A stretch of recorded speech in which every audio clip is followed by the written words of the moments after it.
35,000 Irish citizens converged on Dublin in January to tell the government to leave Ireland's pro-life law alone. Ireland is one of the last safe nations in Europe for unborn children, but that could all change soon.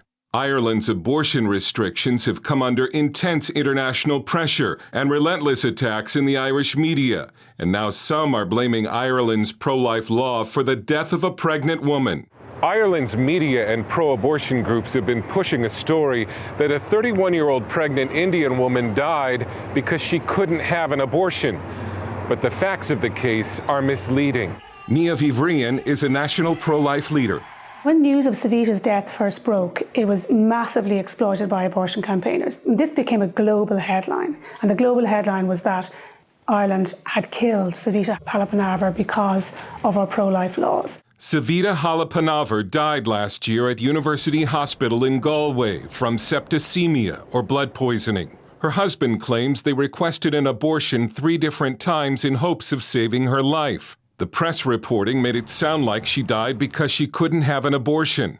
But at the inquest into her death last week, medical experts determined that Savita died from sepsis and a series of medical errors, termed a medical misadventure. But the media continues to make it look like she died because she was denied an abortion.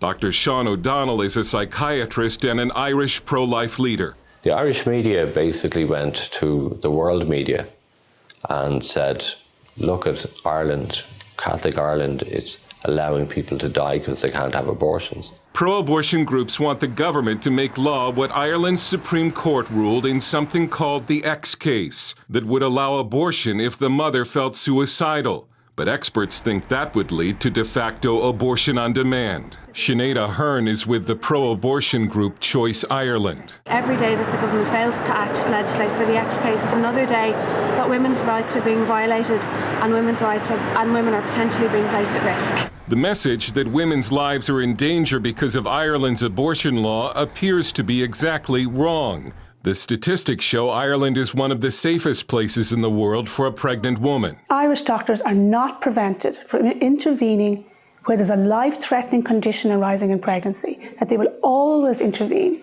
to save the mother's life, even if that means the unintended death of the baby.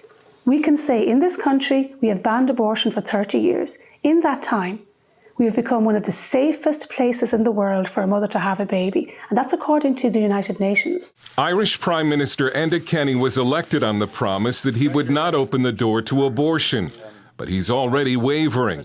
Pro-life protesters in January called for Kenny to keep his promise.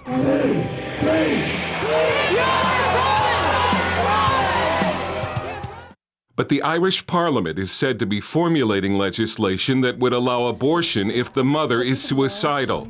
Even though a majority of the Irish people are pro-life, the odds are now stacked heavily against the nation's pro-life law. The most pro-life country, perhaps in the whole Western world, is now standing on the brink of abortion. The European Union has been pressuring the country to change the law, and pro-life leaders say they're being outspent by millions of dollars. Compared with that kind of firepower, pro-life forces can only take their message to the streets and try to win one heart at a time. But the forces arrayed against Ireland's abortion law are very strong. The pro-life movement is fighting back hard.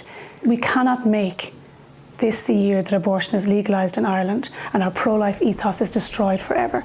Dale Hurd, CBN News, Dublin.